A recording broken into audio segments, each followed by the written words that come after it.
Salam Indonesia, salam Nusantara dari Sabang sampai Merauke, dari Myanmar sampai Pulau Rote. Mantaplah iman kita, mantaplah kasih kita, mantaplah pengharapan kita tentunya dalam Yesus Kristus yang menjadi Tuhan dan Juru Selamat kita dan Juru Selamat juga. Jangan katakan bahwa Yesus itu bukan Tuhan, jangan katakan pula bahwa Yesus itu bukan Juru Selamat. Di luar sana ada banyak yang mengatakan bahwa Yesus itu bukan Tuhan dan bukan Juru Selamat. Tapi saya mau katakan kepada kita, kalau engkau percaya, engkau dan seisi rumah akan diselamatkan. Kalau engkau tidak percaya, engkau akan dihukum. Kata firman Allah, akulah jalan dan kebenaran dan hidup, tiada seorang sampai kepada Allah kalau tidak melalui aku. Di bawah kolong langit ini tidak ada nama lain yang diberikan kepada manusia yang olehnya kita dapat diselamatkan terkecuali Dia. Puji nama Tuhan. Dan kita akan mendengarkan firman. Kita berdoa dulu. Selamat malam, selamat kita mendengarkan firman Allah. Kita rilekskan hati kita, pikiran kita untuk mendengarkan firman Allah. Mari kita berdoa. Terima kasih Tuhan, biarlah kami punya tujuan yang jelas untuk mengenal Engkau dalam hidup ini. Dalam nama Tuhan Yesus, sehingga kecintaan kami kepada Tuhan, ketaatan kami kepada Tuhan membawa dampak yang luar biasa. Dalam nama Yesus, haleluya. Amin. Puji nama Tuhan. Saya akan membacakan dalam Filipi 3 ayat 10 dan 11. Yang kukehendaki ialah mengenal Dia dan kuasa kebangkitannya, dan mengenal persekutuan dalam penderitaannya, di mana aku menjadi serupa di dalam Dia, menjadi serupa dengan Dia dalam kematiannya, supaya aku akhirnya beroleh kebangkitan dari antara orang mati. Puji nama Tuhan. Tema kita adalah tujuan mengenal Kristus. Jadi ada tujuan kita pergi kemana-mana. Kalau kita pergi ke satu tempat nggak ada tujuan, ya itu berbahaya. Tetapi ada satu anak manusia yang punya iman yang luar biasa, yaitu Abraham. Dia tidak tahu tujuannya kemana, tetapi dia taat. Dan itu exception, pengecualian. Tetapi sebagai orang yang waras, kita biasanya punya tujuan, ya. Dan demikian juga ketika kita mempercayai Yesus, ada tujuannya. Ya, yang pertama kata Paulus adalah, yang kukehendaki ialah mengenal Dia. Jadi mengenal Kristus itu, bagaimana nubuatannya digenapi, bagaimana Dia lahir, bagaimana pelayanannya, bagaimana kematiannya, bagaimana kebangkitannya, bagaimana kenaikannya, dan bagaimana pemuliaannya. Semua apa yang dikatakan oleh firman Allah digenapi. Mengenal Dia itu sangat penting. Dan Dia Padokratos. Padokratos itu adalah yang maha kuasa. Jadi Kristus itu bukan hanya sekedar manusia yang pernah lahir ke dalam dunia ini, tetapi juga 100% Allah. Dalam kealahannya dia tidak pernah mati, dalam kemanusiaannya dia mati. Itu sebabnya kita perlu mengenal Dia dan kuasa. Yang kemudian yang kedua, mengenal Dia dan kuasa kebangkitannya. Mengenal kuasa kebangkitannya, mengapa? Supaya kita menyadari bahwa Dia sudah mengalahkan maut. Jadi kalau segala sengat maut itu yang mau menghancurkan kita, menyakiti kita, membuat kita tinggal di dalam dosa, dengan kuasa kebangkitan Yesus, kita akan bisa bangkit sebagaimana Allah yang sudah membangkitkan Yesus. Kita juga akan dibangkitkan sebagaimana dalam 1 Korintus 6 ayat 14. Jadi Allah membangkitkan, Dia juga akan membangkitkan kita. Supaya apa? Supaya kita terus bergerak kepada Dia, bergerak iman kita kepada Dia. Dan tadi pagi saya mengatakan bagaimana orang bergerak imannya dan ketaatannya kepada Kristus Yesus. Dan dia akan melupakan di masa lampau dan terus melihat ke depan. Dan melihat ke depan lalu berlari menuju tujuan.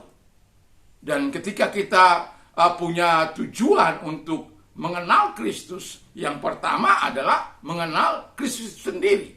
Pribadi yang agung itu, yang tidak pernah melakukan dosa, yang tidak pernah melakukan keinginan-keinginan dosa dan perbuatan-perbuatan dosa. Nabi sekalipun kalau dia berbuat dosa, dia akan hukum. Allah itu akan menghukum orang-orang yang berbuat dosa. Biji matanya, yaitu Daud ketika melakukan dosa, Allah juga tidak menyenanginya. Bahkan Allah menghukum dia. Ketika dia mengaku, Allah mengampuni dia. Nggak pernah karena dosa seks lalu keluar ayat Kata Daud, aku ini kan raja, bebas-bebas sebebas-bebasku. Tuhan sudah memerintahkan aku untuk bebas berbuat apapun yang kuinginkan. Dan dosa masa laluku, dosa masa kini dan masa depanku akan diampuni oleh Tuhan. Gak pernah Daud berkata demikian. Karena dosa urusannya hari ini. Gak kau selesaikan hari ini, sebelum engkau meninggal, engkau akan binasa. Itu sebabnya kita perlu mengenal kuasa kebangkitannya supaya kita bisa move on, supaya kita bisa bergerak kepada Dia. Kita tahu bagaimana mengalahkan kuasa dosa itu, kuasa maut itu. Nggak perlu takut. Kenapa? Karena Tuhan bersama dengan kita. Lalu yang kemudian dikatakan oleh firman Allah adalah mengenal persekutuan dalam penderitaannya. Wow. Ini nggak mudah, ya. Saya mengalami masa-masa yang sulit dalam pelayanan ini, tidaklah mudah untuk terus bertahan. Tapi saya mau katakan bahwa ketika kita berdoa minta kekuatan daripada Allah, Allah akan menyatakannya. Masa-masa sukar akan datang, tapi itu adalah proses pengujian. Paulus juga mengalami masa-masa yang sangat sukar. Tetapi mengapa dia mengalami kesukaran? Mengapa dia mengalami masalah yang begitu luar biasa, kata firman Allah? Supaya dia menjadi penghibur bagi orang-orang percaya.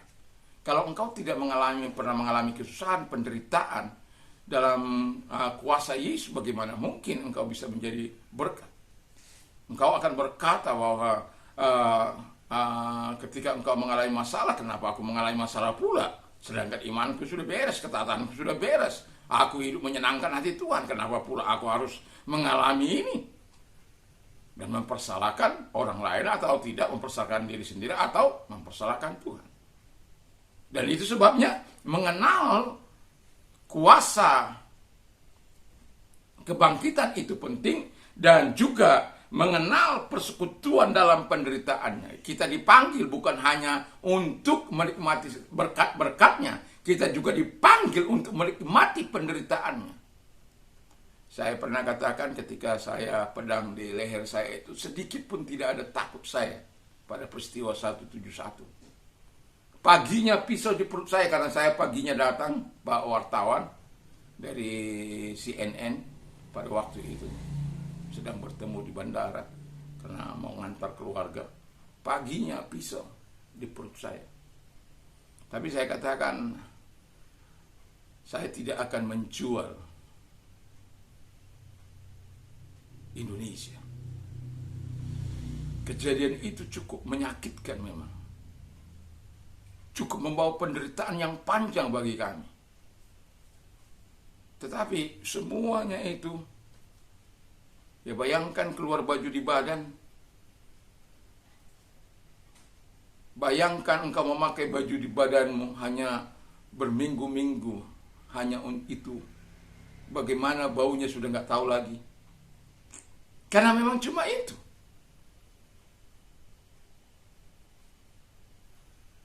Tidak ada orang jual-jual pakaian, tidak ada, karena semua tutup. Sebulanan lebih itu tutup. Saya masih ingat waktu itu harga Indomie itu menjadi 5.000. Nggak ada yang. Tetapi saya mau katakan kepada kita harus menikmati kuasa persekutuan dalam penderitaannya. Kalau tidak, keimanan kita tidak teruji. Kalau kita mengalaminya, saya mau katakan kepada Tuhan, beri aku kekuatan untuk melewati. Karena kalau tidak, engkau bisa tergilas, engkau akan bisa bersungut-sungut. Kita lihat bagaimana Ayub hampir saja dia tergilas. Tetapi ketika dia lolos, hampir nyaris. Tapi ketika dia lolos, double cover berkatnya diberikan oleh Tuhan. Ketika Yusuf mengalami penderitaan yang panjang, dia tidak pernah bersungut-sungut. Karena firman Allah, di mana aja dia ada, Tuhan menyertai dia. Wow. Dan itulah doa kita, walaupun kita dalam keadaan penderitaan, tapi doa dan harapan kita, Tuhan tetap memberikan kekuatan kepada kita. Karena kita mengenal persekutuan dengan penderitaannya. Lalu yang terakhir adalah menjadi serupa dengan Kristus. Wow. Ini nggak gampang menjadi serupa dengan Kristus. Kalau engkau dianiaya, doakan musuhmu, itu kan ajaran Yesus. Dan Yesus ketika mengalami aniaya, dia tidak bersuara satu kali apapun. Dia tidak berteriak-teriak minta pembelaan. Kan kalau orang dizolimi biasanya kan berteriak-teriak.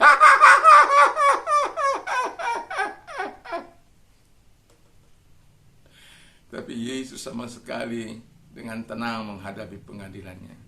Karena memang firman Allah katakan dia harus menghadapi salib itu. Nggak ada seperti dia kematiannya dinubuatkan, kelahirannya dinubuatkan, pelayanannya dinubuatkan, kematiannya dinubuatkan, kebangkitannya dinubuatkan, kenaikannya dinubuatkan, terus di mana dia berada di sebelah kanan Allah Bapa dinubuatkan, semuanya. Aduh, saya kalau baca penggenapan nubuatan itu sangat-sangat luar biasa. Tuhan itu Allah kita yang kita sembah itu tidak ada satu pun yang tidak digenapi. Kalaupun nanti satu hal yang belum kita nikmati, yaitu kedatangan dia kali yang kedua. Dan saya mau katakan kalau yang lain sudah digenapi, saatnya akan datang penggenapan daripada nubuatan itu. Tapi enggak usah pikirkan itu. Pikirkan saja engkau hidup dalam iman dan ketaatan atau tidak. Engkau mengenal kuasa kebangkitannya atau tidak, mengenal dia atau tidak, mengenal persekutuan dalam penderitaannya apa tidak, apakah dalam diri kita menjadi serupa dengan Kristus. Itu enggak gampang, saudaraku. Bagaimana bisa gampang kalau engkau dianiaya terus kau berdoa? Enggak mungkin. Berteriak.